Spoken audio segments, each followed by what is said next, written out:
Everyone. Welcome everyone to the last Friday Transportation Seminar of the academic year.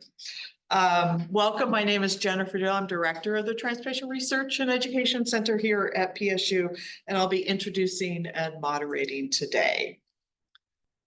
Our PSU transportation seminars have been a tradition since the year 2000. These seminars are once again being held live on the Portland State University's urban campus, located on the ancestral homelands of the Multnomah, Cathlamet, Clackamas, Tumwater, and Wallala bands of the Chinook, the Tualatin Kalapuya, and many other indigenous nations of the Columbia River.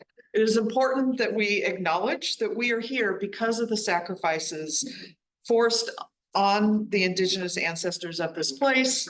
Remember these communities and honor their legacy lives and descendants. Today, we are very pleased to have Dr. Bruce Appleyard presenting on Streets Are for People, Livable Streets 2.0 and 5 decades of the conflict, power, and promise of our streets. Dr. Appleyard is a professor of city planning and urban design at San Diego State University, where he is the director of the active transportation research and the Action Institute for Sustainability, Livability, and Equity, with a great acronym ISLE, and San Diego State University's director of the National Center for Pedestrian and Bicyclist Safety. Working at the intersection of land use, housing, transportation, and urban design, he helps people and agencies make more informed decisions about how we live, work, and thrive. Working from the human to regional ecosystem scale, he is an author of numerous peer-reviewed and professional publications and is the most highly cited scholar in the San Diego State University School of Public Affairs. He is also a renowned expert on urban quality, regional planning, the future of transport, street livability, and designing for pedestrians and bicyclists. This is, as I already mentioned, the final Friday transportation seminar for the 23-24 academic year. We are going out with a big bang, so to speak. And we will be back with more seminars in fall term, which starts in very late September this year. As an overview of today's seminar, you can expect our speaker to present for about 40 minutes or so, followed by Q&A. Those of you who are joining us online, you can put your questions in the Q&A feature, and I will be sharing those during the Q&A time period. Sometimes we do run out of time for everyone's questions because we also have people in the room with questions. We'll do the best we can, and we always share the questions with our speaker afterwards. We have enabled closed captioning online. You just need to click the CC feature on your control panel. We are recording today's seminar. The recording and the slides will be available on the TREC website later on today. And if you're tracking professional development hours, it's eligible for 1 hour of credit. And with that, I'm going to hand it over to Bruce. Thank you so much. Switch slides. Well, it's a real pleasure to be here with you today. This is my wife and I consider this our second home. We'll be here for the summer and into the fall. So we'll be at 13th and Southeast Taylor. So if you're in the neighborhood, you want to look us up for a beer or a glass of wine, please do so, or a cup of coffee. It's a real pleasure to be here. Before I start, let me see. Did you just click it? There we go. Before I start, I feel I need to tell a little story. So when I was 4 years old, I was hit and nearly killed by a car on College Avenue in Berkeley, California. That was the same year my father started the research that became the seminal work of Livable Streets, looking at the effects of traffic on communities and children and families and so on. Very sadly, a year after Livable Streets came out, my father was killed by a speeding drunk driver in 1982. I essentially took him to the San Francisco airport with my brother, my younger brother, hugged him goodbye at the gate, which he continued those days. and I never saw him again. And in a lot of ways, as I've become a full professor, I found that it's useful for me to start picking some of the pieces up that my father worked on that were kind of left up in the air when he was killed. And so the book Livable Streets was really bookended by these two events of traffic violence. Now, nothing could be worse for a family than losing the leader. And a few years later, we struggled with this. And a few years later, I met a former student of my father's who said, "You should really come to my neighborhood and help me out. We've got traffic problems. Your father would understand." So I did. And I ended up apprenticing with him and learning all the tools and tricks about being a traffic engineer and all the things my father worked with in Livable Streets 1. And then I started realizing, as I started reading the book and rediscovering it, that my father talked a lot about what had happened to me. And as I interviewed professors and professionals in working on the second edition of Livable Streets, I found out that he always talked about his son who was hit by a car. So my father wrote about these issues, not in rhetorical fashion, but really because in a way that he understood. So I took Livable Streets and I updated it into Livable Streets 2.0.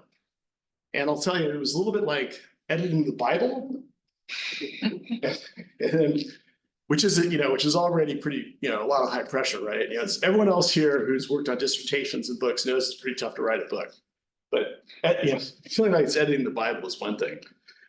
It was like also writing the New Testament, because my father focused mostly on residents and traffic calming, but not bicyclists and pedestrians and the other things that I added to the new edition, which are and the research that's also related to Livable Streets itself. So I'll pass this around. This one is actually a book I bought in Hawthorne. I mean, at Palace, but I had to take it apart to get it scanned. So I don't want anyone to get sidetracked by it falling apart. But here's the book. It went from 300 pages to 600. So if you want to take a look at it. I'm actually looking at doing a coffee table book, or a much shorter version, which will probably be captured in this presentation. So that story speaks to the power of professors and students and research, and keeping great research going forward. And for me, what I've done in a big part of my life is to dedicate myself to working with community members out in the streets, showing how we can make streets narrower, safer, do better placemaking, and so on. And so what I'll be presenting today talks about both Livable Streets and also my experiences building on this work. Got a lot of slides, so I'll probably go quickly through some. I'm happy to go back. And again, you can always come and see me at 13th and Southeast Taylor. We can talk about these things more. It's okay. So the big theme is that streets are for people in the hearts of our cities. So I'm constantly going through cities throughout the world, trying to capture how we share our streets. Between cars, between people walking their children, bicycling to enjoying things outside.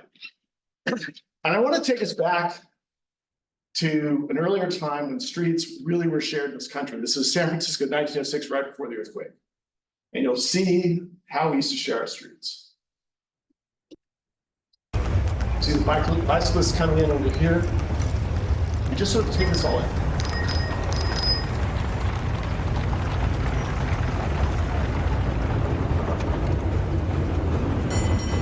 It's this amazing dynamic negotiation choreography that we find in our streets at the turn of the century. And my goal, one of my goals, is to get us back to this. Thank you so much.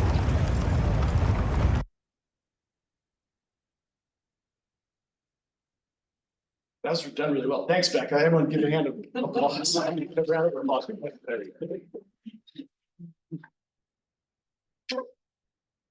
go.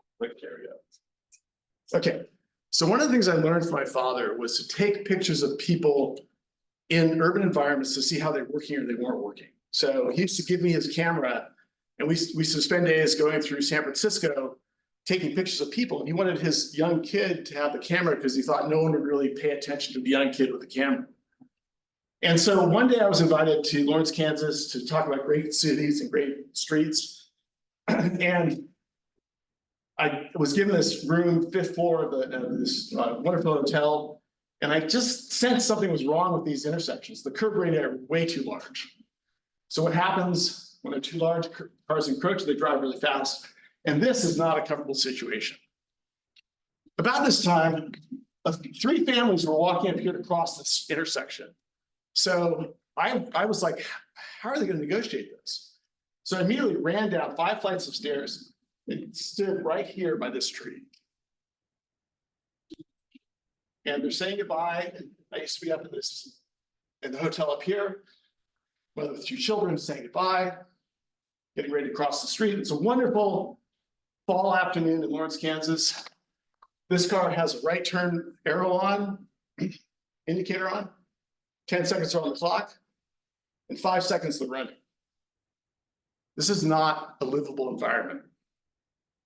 I showed this to the planning commission and the city council the next day and said, you've got some really good bones in your downtown, but your intersections are not working. And through my presentation today, I'll go through similar examples. We need to think about, rather than speed, we need to tighten things up for safety, better markings. And these are things I'll talk about through my presentation. Our streets are experiencing rising traffic violence. Each year, about 40,000 people or 38,000 people die on our streets, or about 104 people a day. That's nearly equivalent to a jet crashing, yet we rarely hear about it. We've also seen a rising incident of pedestrians being killed, rising ever since 2010. And I'll talk about this while it was basically back to like 1980 or Jimmy Carter era levels. And we'll talk more about what we think is going on there. Excuse me. In recrafting the book, I recognized 4 major themes, or even 4 books. And actually, Elsevier is interested to have me write a set of books with these 4 themes: the conflict of our streets, the power, the promise, and the future. And a lot of this is about power between modes, power between different interest groups fighting for the future of our streets, and so on.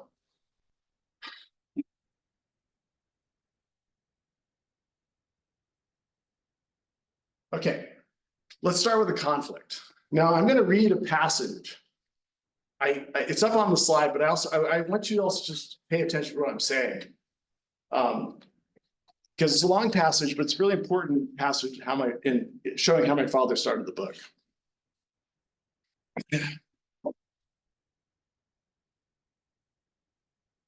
Nearly everyone in the world lives on a street. People have always lived on streets. They've been the places where children first learned about the world, where neighbors met, the social centers of towns and cities, the rallying points of revolts, the scenes of repression. But they've also been the channels of transportation and access, noisy with the clatter of horses' hooves and the shouts of their drivers, putrid with dung, garbage, and mud, the places where strangers intruded and criminals lurked. The street has always been the scene of this conflict between living and access, between resident and traveler, between street life and the threat of death. This is the conflict we shall deal with in these pages. Very powerful appreciation of what streets are. Interesting enough, cars are not mentioned here. He's recognizing that always there's been this sense of conflict. And I also like to read it because my father had a great way with words. And I think it's an important thing for us professors and academics to think about how we present things. So let's talk about the seminal research. So he found 3 streets in San Francisco, similar in many respects, except for the levels of traffic. And then he asked a series of questions. So comparable streets, the big difference, the treatment was the different levels of traffic. He put light on top and heavy on the bottom. He didn't put low traffic or high traffic. He had this sort of idea that there was this gravitational weight, I imagine. And light traffic above, he asked, where is the location of your friends and acquaintances? And he found that on the light traffic street, the street itself really knit the community together. Whereas in the heavily trafficked street, it ripped it apart. And this is probably the most powerful, I would argue, one of the more iconic graphics of research we've seen in our profession. He found that light versus heavy, you had 3 times as many friends and twice as many acquaintances. This is a graphic from a newsletter, just repositioning and putting this into perspective. So you can see on the heavy traffic street, this is not a friendly street. People are afraid. On the light traffic street, I feel like it's home. Definitely a friendly street. He also asked, what was the extent of your home territory? We can see on the light traffic street, it's a very extensive sense of home territory across the street, into the street, to the other side, into other people's homes. Where on the heavily trafficked street, it's impersonal, just this apartment. My home extends the whole block on the light traffic street. And again, these are really important, iconic visions of what traffic was doing in communities that until Livable Streets came out, till this research, people, I would say people felt, but did not clearly imagine. And so the graphic, this is Elizabeth Drake, was his graphic artist. She did a wonderful job of producing the graphics in Livable Streets and helped convey this research in a really powerful fashion. As traffic goes up, neighborhood pride and property values goes down. We produced with Mark Gordon's help and Street Films, we produced a video on this. I highly encourage you to watch this because they basically took these graphics, animated them, took the presentation I'm giving you today at that, basically gave this 2007, and they animated and narrated the graphics according to the presentation I'm giving now. So what are the theoretical contributions? Livable Streets was the first to articulate the general theory that streets are for people and places for living. For Livable Streets 2.0, I would take this further to talk about how they're places for our humanity, which is now being challenged by autonomous vehicles, as well as to reimagine that our streets to be joyful, enriching, and equitable, and empathetic. He also pioneered a humanity-centered street hierarchy. This is my father's drawing from his paper, Streets Can Kill, Third World Beware. Pedestrians on top, automobiles on the bottom. We've seen different iterations of this since.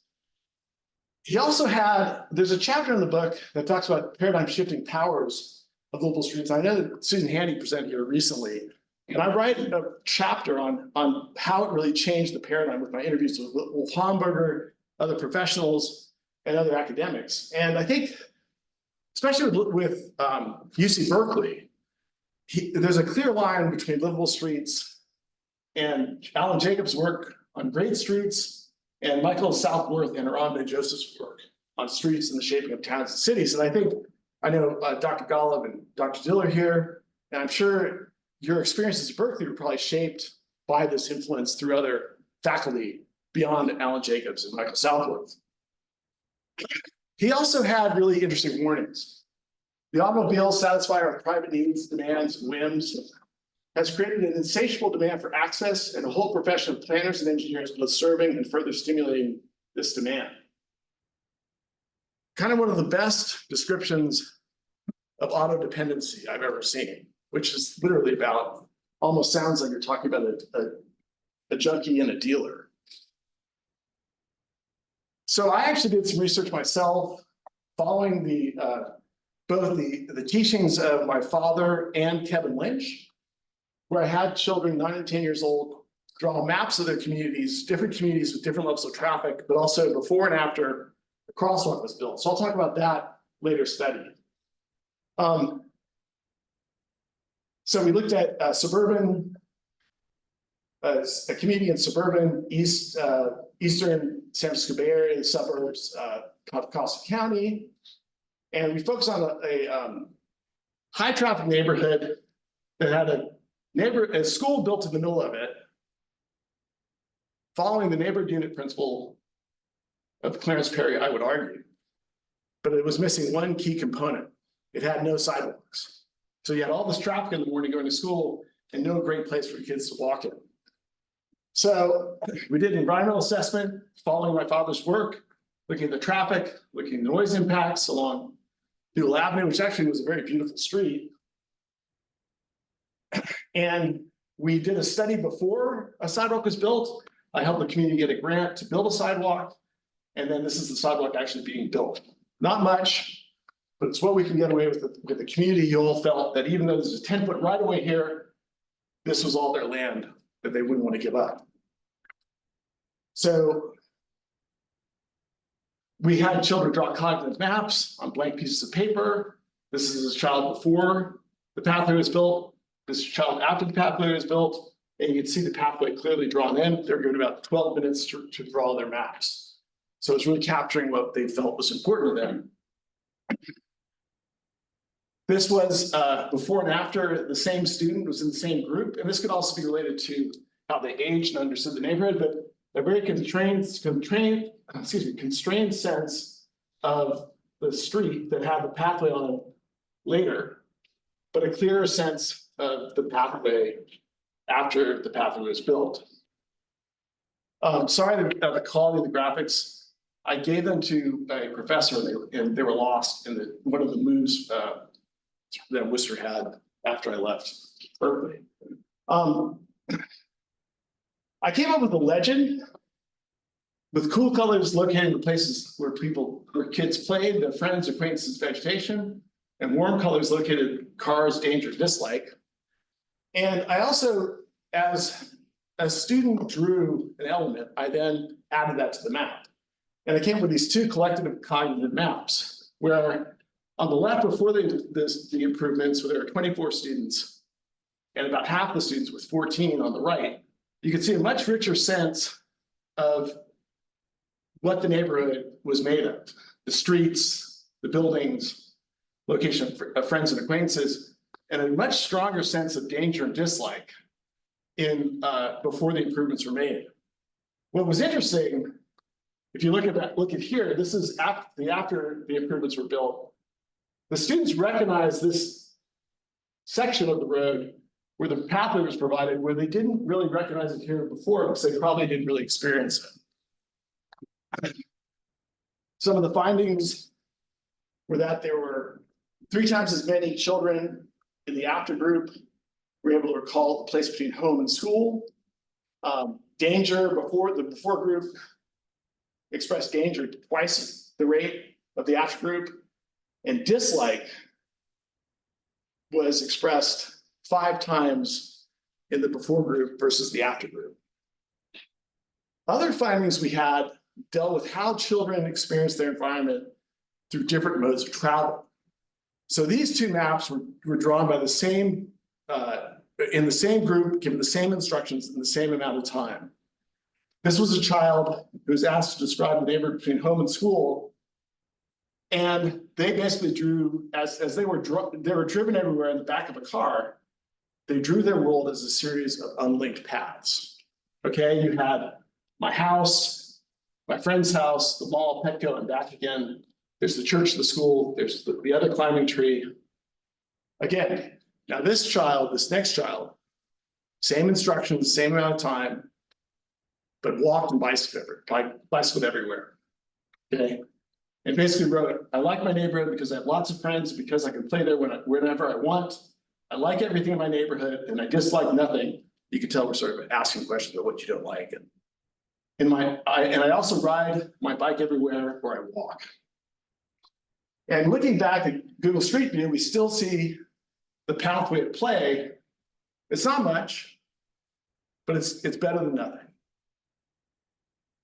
I've taken this research and I've also interviewed people who are experiencing homelessness to ask them about how they experience their daily lives and basically trying to understand what their daily lives are like and what really constitutes essentially their homes.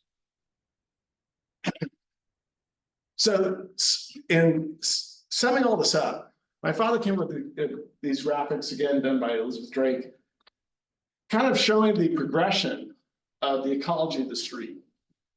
And I first coined this to be the street at peace, where neighbors are talking, children are playing, people are freely walking out into the street, people are spending time in front of their homes, and then it becomes the street in conflict, where the car starts to intrude and push people back, and kind of balkanizes the street environment, putting people into crosswalks, pushing people to the backs of their homes. And these are things that my father recognized in his research. And it becomes a street in retreat.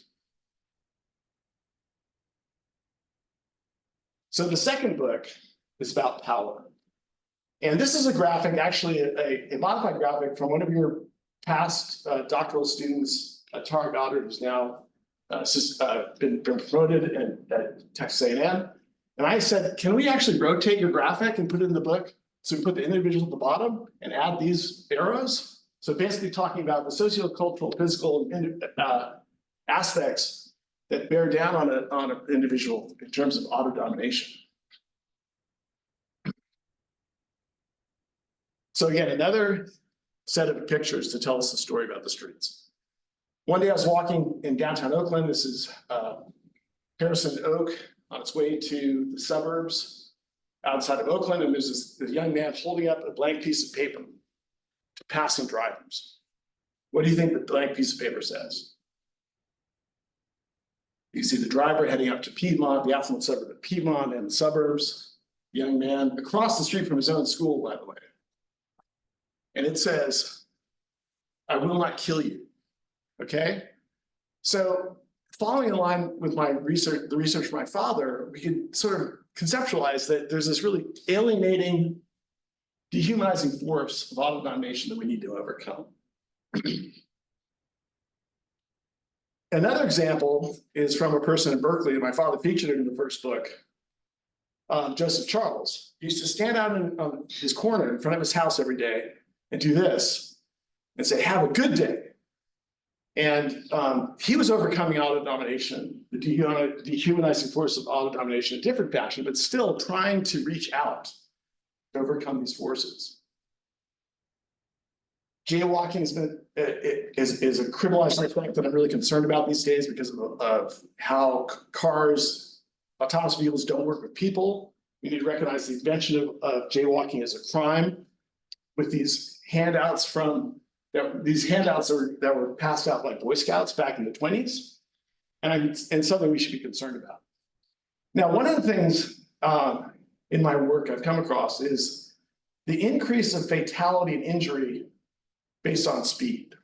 So at 20 miles an hour, you've got about a 95% chance you're going to walk away alive. The higher chance you're going to be injured, of course, but it jumps dramatically, about 8 times, going just from 20 miles an hour to 30 miles an hour. And I want to ask, what's the difference between 20 and 30 miles an hour that matters to us as humans? We see other research that shows the same thing.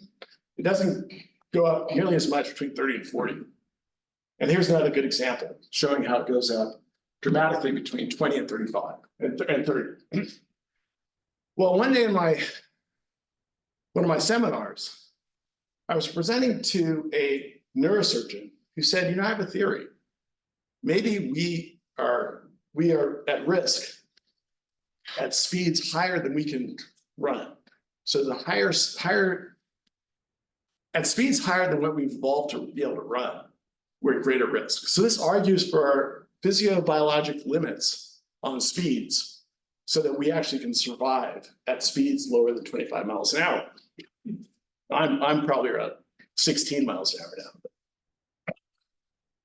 Important takeaway on this, I'm sure. Also, vehicle throughput on surface level streets is really maxed out at about 25 to 30 miles an hour. So you have a decreasing ability of vehicle throughput on surface streets when you start going above certain levels of speed. So this argues for us to try to make sure we only have speeds around 25, 30, 35 miles an hour. Again, going back to the dramatic increase in pedestrian casualties in the last 10 years. One of the culprits has been the size of the vehicles, which again is part of the power. But large vehicles have been around for a while. And we've seen large vehicles in Canada, Australia, New Zealand, but never seen the increase we see in terms of pedestrian deaths. So researchers were concerned this probably wasn't the only reason. We've seen higher levels of phone screen interaction and also excessive speeds in the US versus Canada. But a really great analysis by Emily Badger, Ben Blatt, and Josh Katz of the New York Times revealed that the rise of US deaths was likely driven mostly by pedestrian fatalities happening at dusk and fading light when drivers are most likely to be using their phones. So these are some graphics from their research. Pedestrian deaths at night during the day, so it's much higher. In the US, pedestrian deaths at night versus other countries, Australia, Britain, Canada, and France. And then also the time interacting with phones while driving, which seems to go up around the time you start ending your day and start planning your evening, which makes sense because you're coordinating with people, you're trying to get someplace, you're trying to find out where you're going to go. So they marked that they looked at the pedestrian deaths occurring at different times around dusk, getting later as dusk got later. So I think this is a compelling argument for why we're seeing an increase, probably related to our phones, probably related to the time of day, and also at nighttime. Because people are driving faster at nighttime, they're not seeing pedestrians, it's making a real problem. We also seen problems from our concern about equity and non-Hispanic Blacks, much higher fatality rates than whites and non-Hispanic Asians. My colleagues and I have done a study on police enforcement related to redlining. And basically on these areas next to redlined areas, this shows police stops by race. Black and brown folks are being stopped at a much higher rate than who resides there on the edges of the red line areas. And I think this is an important thing we should look at with regards to street livability and equity and empathy. We're also doing a study on right turn on red collisions. And if you consider a right turn on red collision, a driver is coming up to the crosswalk and looking left to see the traffic coming this way. So it's really an act of failing to yield to people in the crosswalk in many occasions. We found that right turn on reds in California, and basically they're looking at banning right turn on reds in California, that we're seeing them occur at a much higher rate in low socioeconomic status areas. So we ran the numbers and found that sure, of course, what's happening is that you have a much higher probability being hit in a right turn on red collision if you are in a low socioeconomic status area, in a poor, lower income area, than if you're in a higher one. And we're finishing up that analysis now. We should also recognize that minutes spent in a car per day increase your rate of obesity, as well as being able to walk lowers it. So in a recent bit of research I conducted for the state of California, I argue we can actually put warnings on cars to say roads and cars are damaging to your health and livability. We should also ask whose livability should win out. Now, when I was living up here, they wanted to build transit-oriented development, high-density transit-oriented development in Vancouver. I was contacted by a resident who said, I found out about your father's research. We got to fight this development because it's going to bring more traffic and your father's research can be used to help us fight it, right? I was mortified. My father would turn over in his grave. But when you think about the research, it actually could be used to argue against higher density development. So I came up with the idea of livability ethics, that we need to mediate between livability pursuits and conflict, because everybody could argue that if you put high density housing here, it's going to mess with my livability. We have to have sort of a livability tolerance, if you will. And we need to mediate between what's important, what's more important. I mean, people's housing, access to transit is more important than someone's sense of comfort about how the neighborhood. And you can see here, this woman is saying, if you take this parking for my bike lane, where will I park my car? You're not considering my needs. So I came up with, and also we see, arguments to put put sidewalks in suburban neighborhoods, and they're fighting to say, yes, sidewalks here, but there are more signs that said no sidewalks here. Because this is my land, I believe, even though most likely the public right of way extends far beyond where the sign is. But 4 decades of having a suburb like this and people believing it's their land gives them this sense. You can see more red signs than 4. So a few years ago, my friends and I wrote a paper on livability ethics, basically saying that it's people's easy and equitable access to opportunities they can pursue for their desired quality of life. It's not just about lack of nuisance. It's about prioritizing the needs of society's less powerful and most vulnerable, placing highest value on people's humanity at rest and in motion, and working to overcome any past, present, or future forces of oppression. And I gathered this from, I was inspired by UN's definition of sustainable development for this definition. Okay, we're coming into book 3. I'll be going quickly through these because these are pretty well explained in the book. It's all about the promise. So this gives you an extensive outline of how the section of the book operates in terms of basically helping people articulate and understand the problems and then identify the solutions. Big picture, we need to think about making our streets ethical, livable with empathy, equity, and justice. And my father created a charter for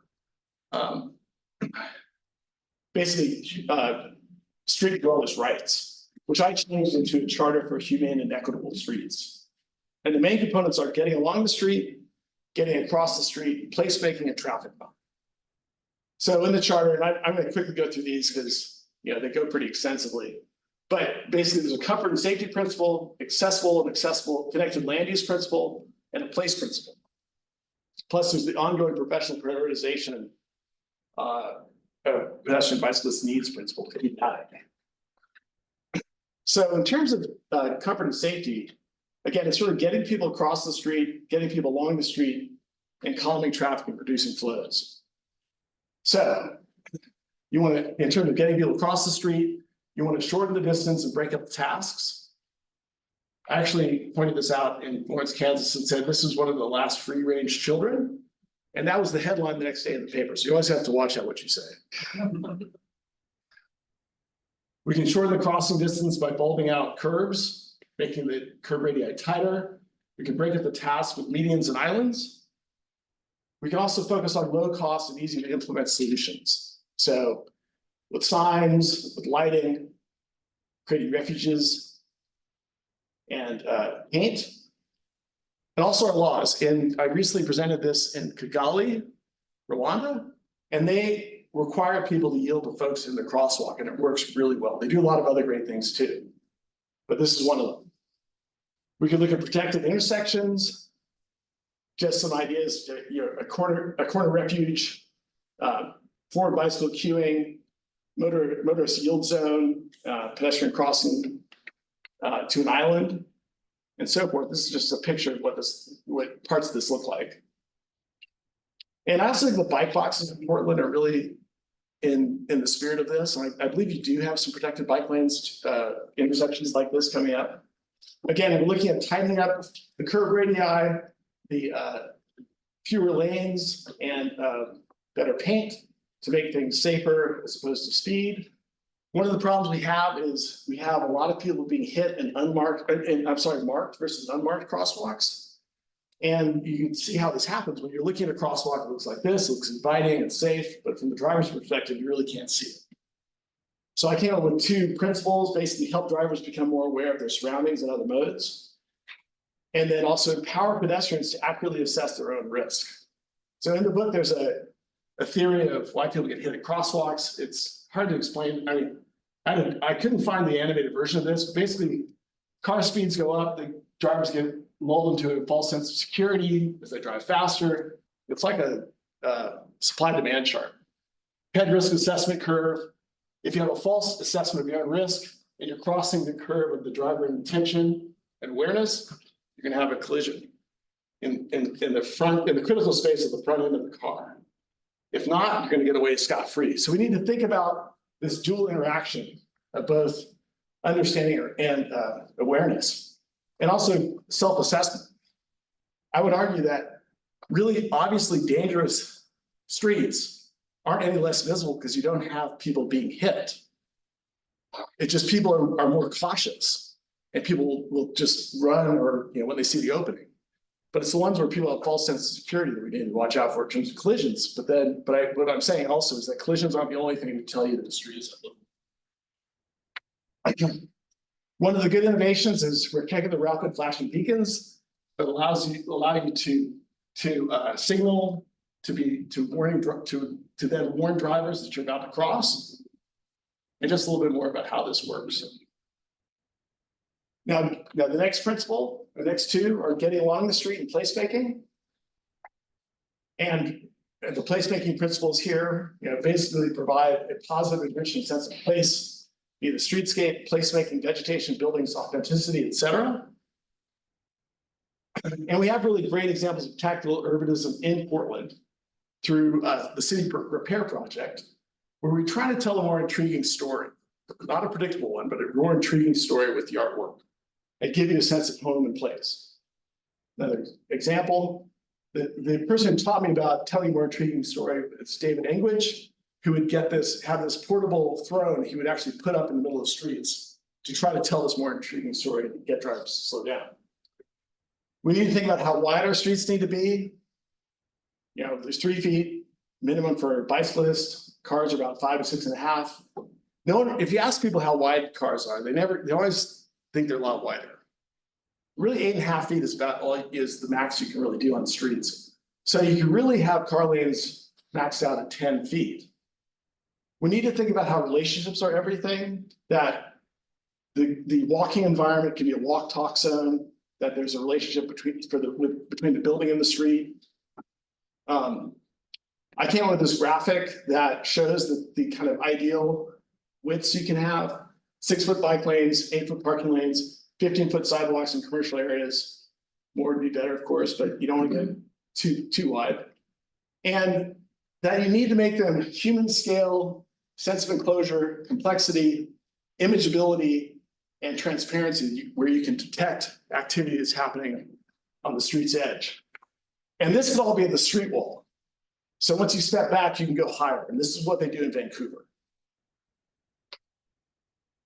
Some images of transforming the environment to give the buildings a better relationship to the street and moving parking to the side or the rear. And just some ideas about, if a sidewalk's too narrow, you can see people already kind of walking like this and walking uncomfortably. So 5 to 6 feet, ideally about 7 to 9 feet, so 2 couples can pass each other. We think about sidewalk buffers, because if you ever stood out in the street and taken decibel meter counts of traffic, 6 feet can make a big difference. So you can use bike lanes, planter strips, furniture zones, and you can make them the size of one consultant. This is my friend Charlie Gandy, who taught this book to me. Also, we can do facility innovations in terms of road diets, and they're basically taking 4 lanes and making 3 lanes, 2 lanes in both directions, and a center turn lane like this.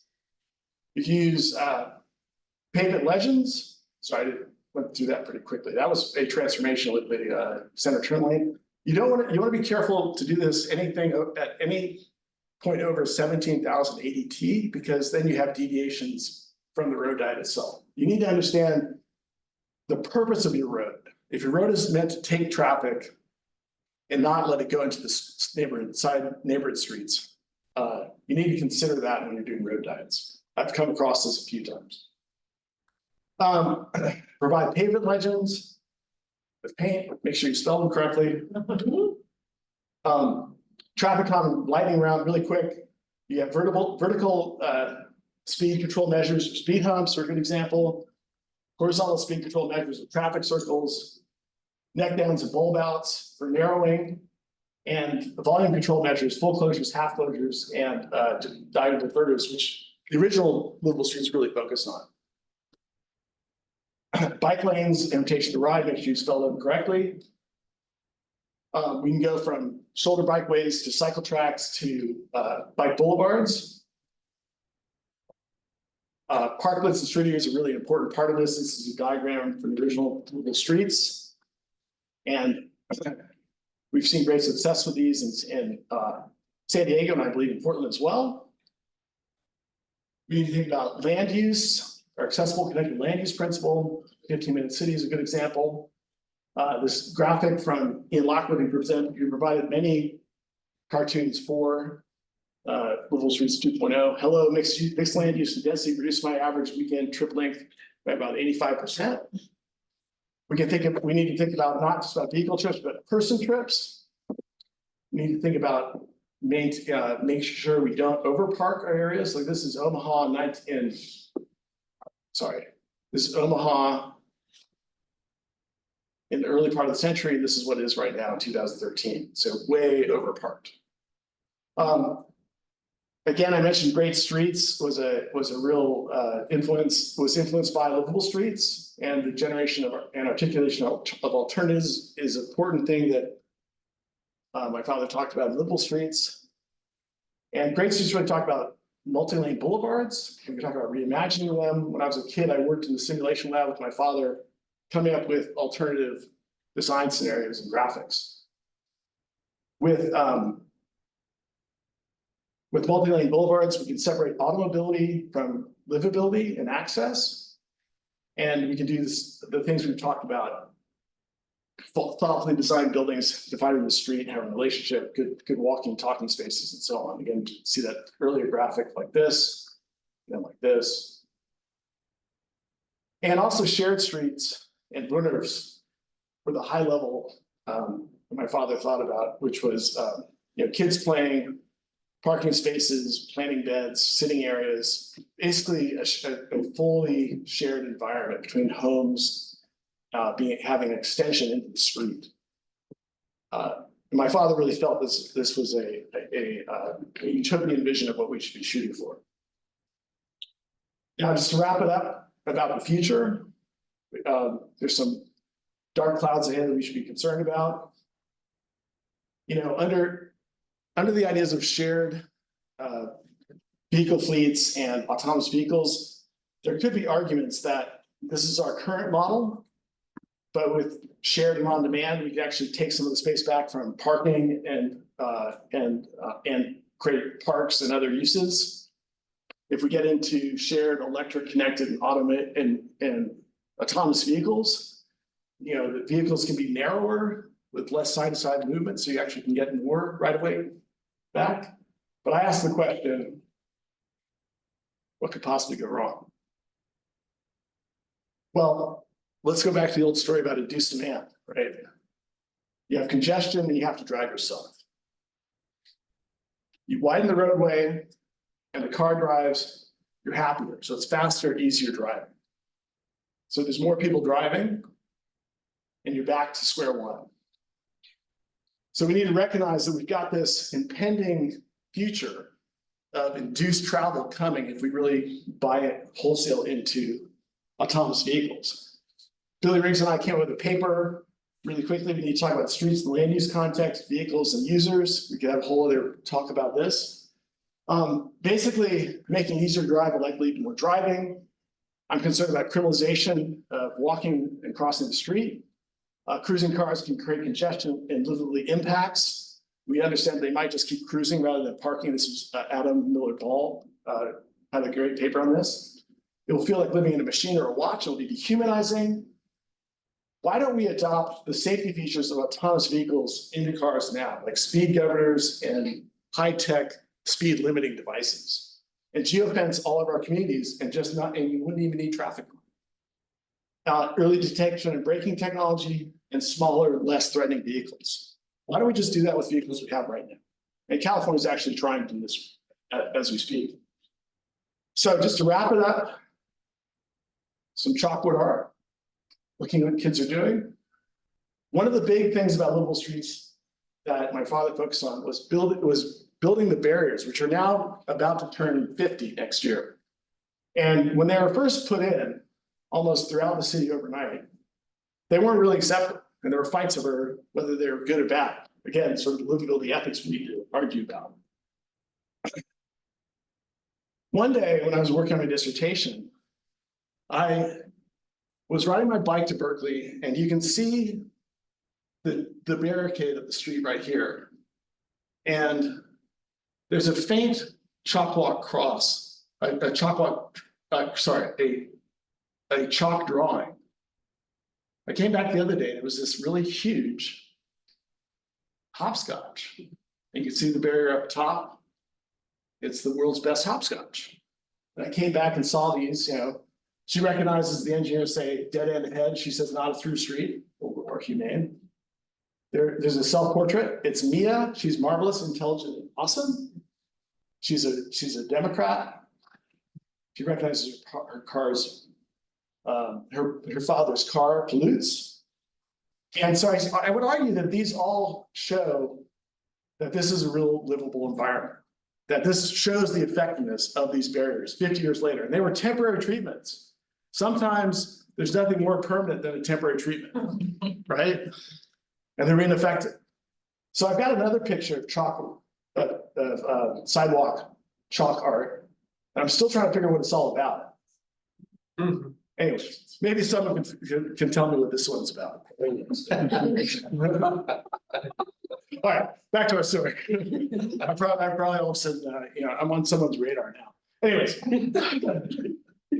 other signs that these barriers were effective in Berkeley are people outside having a party with neighbors, building important social capital and friendships, and again, another child playing hopscotch. So again, just in closing, streets are for people in the hearts of our cities. This is my favorite, Rue Claire in Paris. The woman up top is looking out, she waves at me, looking out into the street where it's fully shared, cars, people on bikes, riding other people on bikes, walking, eating, child sleeping in a carriage. And we can really learn examples from great places like this. And so I want to close with, I'll have another picture after this, but just one of the another great quote from my father that I actually added on to. We should raise our sights for a moment. What could a street in which our children are brought up, adults live, and the elderly spend their last days, where all people commune naturally with dignity and freedom under their own power, and where we are all able to celebrate our humanity together. What could such a street be like? So I want to close with this one picture my father took of me 10 years old on the Appian Way in Italy. And it was in the back of Michael Southworth's book, Streets in the Shaping, and Aaron Ben Joseph's book, Streets in the Shaping of Towns and Cities. And the first time I met Michael Southworth, 13 years after my father was killed, he said, "Is that you?" So thank you all very much.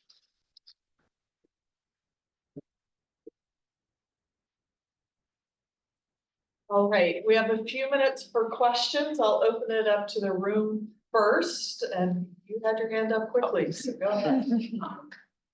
So early in the presentation, you had this slide on, I think it was early 1900s, San Francisco, like the Church Street.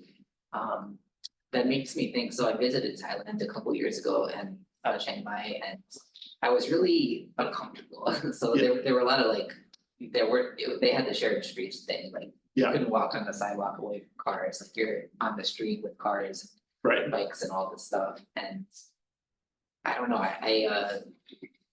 in the video that you had, the cars were going slow, they're kind of going more fast and felt more chaotic and stuff. Are there kind of guidelines like for a shared street? Yeah. How do you do that in a safe? Yeah, that's a really good question. I mean, we have to look at the cultures that people are used to in different environments, because I love Thailand and going there as well. And And, but if you put a bunch of, people from another culture into like our massive freeway system, you have people probably going in and out, they drive in a different fashion, right?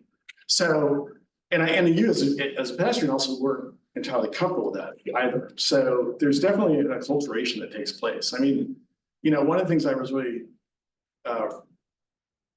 appreciated was when I went to China for the first time back about 20 years ago. And I just noticed that people they kind of come to the street, the corner, and then they just sort of walk out. Maybe they'll stop at the line, and then another car will come back. But there's this dynamic choreography. It's not like we in this country where we sort of stop everything and then we have to dart and dash in front. There's sort of an understanding that people look out for others. But I think more research needs to be done about what's actually safer.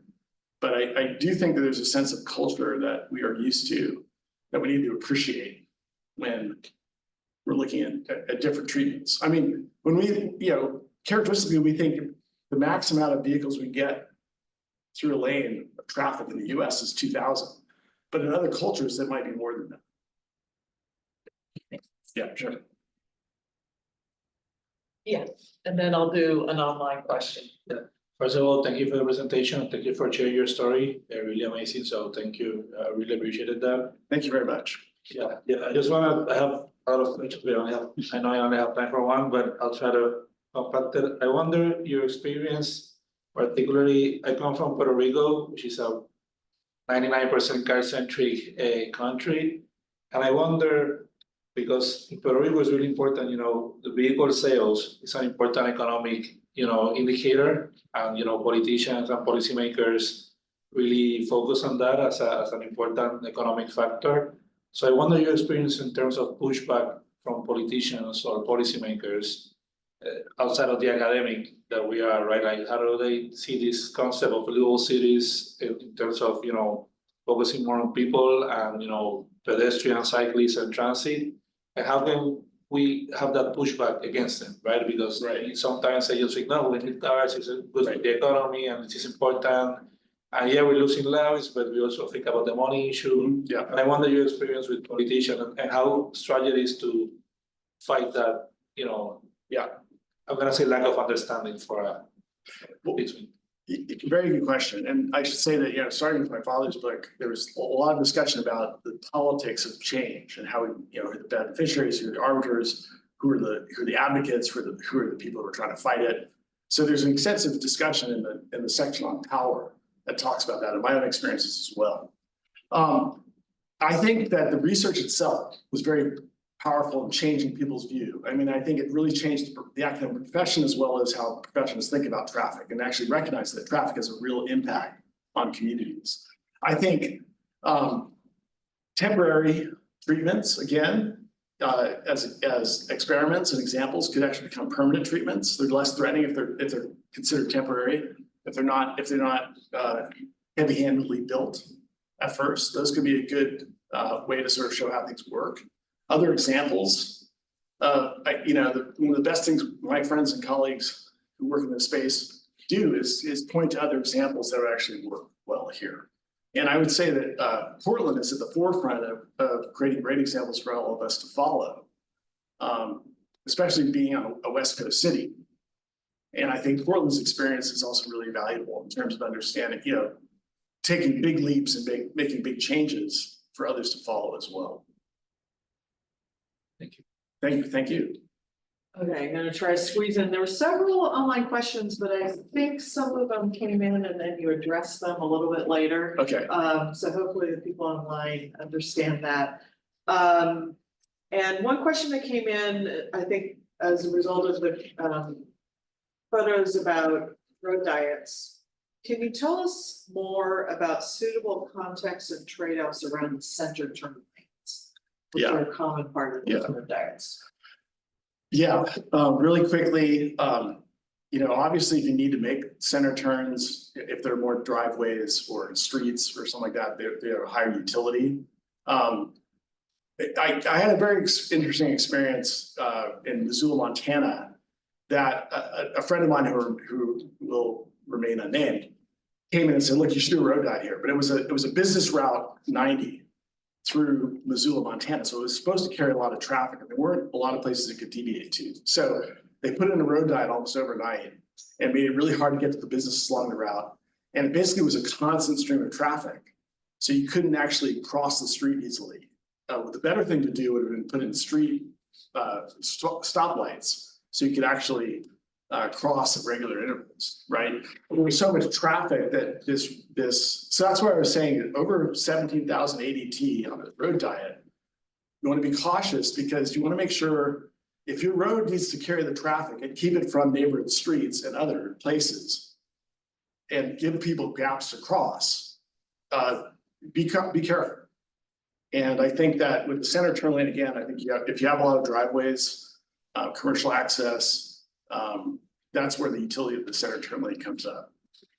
I'm gonna squeeze one more in. Sure. And it has to do with large trucks and how you can accommodate those, especially with things like reducing curb radii, et cetera. Like, Yeah. how do you balance that? Right, so a good trick that I look to is have an outside receiving lane in your, if you got a curb, right, and you got a truck coming up here, and you gotta have the ability, a stop line here for cars coming this way, right? So that a truck could come here and go like this. Does that make sense? Okay. So, yeah, so you can get the tight curb radii, but you have this receiving lane that can help. All right, and I think people online can actually see the drawing on our. Okay, we are a little bit over time. I want to thank you, Bruce, for your presentation today, and thank everyone who came both in person and virtually. Thank you.